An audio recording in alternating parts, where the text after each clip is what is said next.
আমাদের তো মোবিলও দেওয়া হয়নি। ছোট পাখা, ছোট পাখাগুলো ব্যাটারিতে চলবে, এরকম করে ই করবো কি হাতে করে পাখাতে, সব পাখাতে চলে যাবে। এটা একটু টিপে ধরো।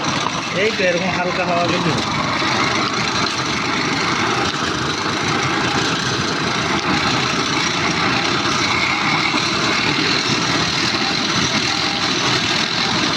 একটা রেগুলেটর করে দিতে হবে পাখাতে, তাহলে কম বেশি জ্বলবে আর কি।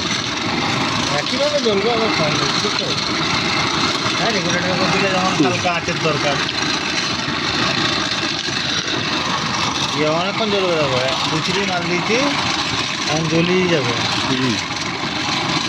পটা পটা পটা পটা এখনো অনেক আছে, বহু মোবিল আছে। আমার এক ভাত রান্না হয়ে গেছে।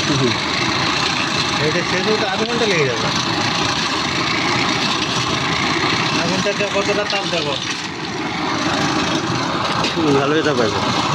যদি এত দূরে হাতটাকে জ্বলিয়ে দিচ্ছে দেখা যায়নি না, রিজওয়ান, আমাদের তো কোনো ই লাগেনি। হাতটা দিয়ে দেখো কত দূরে তাপ আছে। গ্যাস হলে তখন জ্বলতো,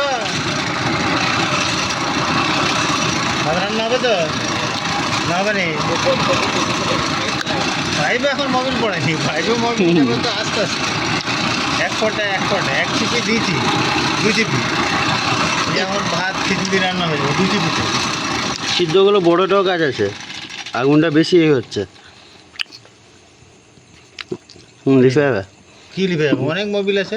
না, এইটা মোবিলটা তো তোমার এই আর লিখবে নি? বাতাসে ধরছে। আর লিখবে নি, এই যে এরকম জ্বলবে একটু একটু, এটা বাতাসটাকে ফাটিয়ে এরকম করে দিচ্ছে আগুনটাকে।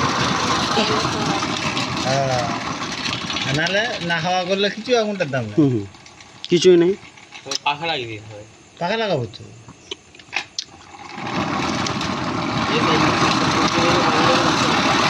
আমাদের শুধু চুলো করবে, সবাই বলবো আর ইটের জার্মানি গ্যাসের চুলোর থেকে বেশি তেজ। হাতটা দিয়ে দেখ, এখান পর্যন্ত হাত রাখা যায়নি।